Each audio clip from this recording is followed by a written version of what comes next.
হয়, মই এই মুহূৰ্তত উপস্থিত আছোঁ কৰিমগঞ্জ জিলাৰ বদৰপুৰ সমষ্টিৰ কচুৱাদাম মডেল চিকিৎসালয়ত।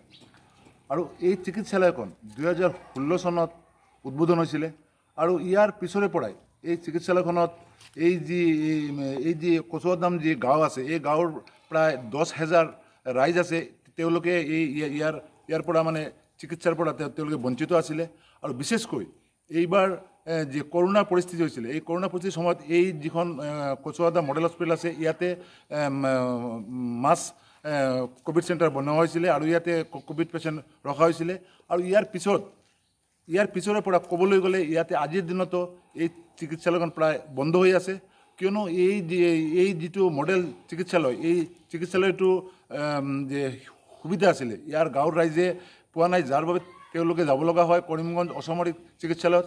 কিন্তু আজিৰ দিনত এই যে কচুৱাদামৰ যি অঞ্চলৰ যে ৰাইজ আছে, তেওঁলোকে চিকিৎসাৰ পৰা বঞ্চিত হৈ আছে। আৰু আমি জানিব পৰা মতে ইয়াৰ এই যে মডেল চিকিৎসালয়খনত কোনো ধৰণৰ কোনো চিকিৎসক বা নাৰ্ছ নাহে, যাৰ ফলতে ইয়াৰ এক পৰিত্যক্ত অৱস্থাত আছে।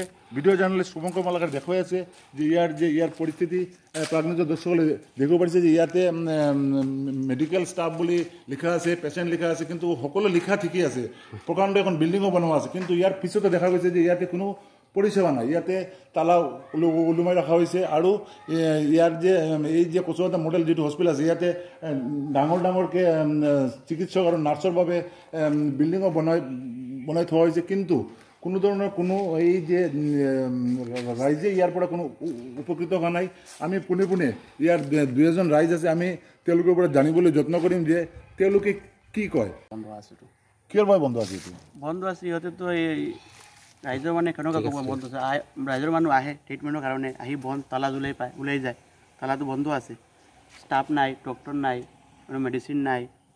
এইটো কাৰণে বন্ধ আছে বুলি CRPF আছিলে আগত, CRPFটো ওলাই যোৱাৰ পিছতে টোটেলি বন্ধ হৈ আছে। CRPF কিয় আনিছিলে?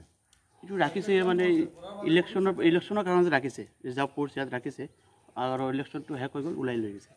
মানে আপোনালোকে ইয়াৰ পৰা কোনো ধৰণৰ কোনো সা সুবিধা নাপায় নেকি? নাই, একো মানে সহযোগিতা নাই ইয়াৰ পৰা।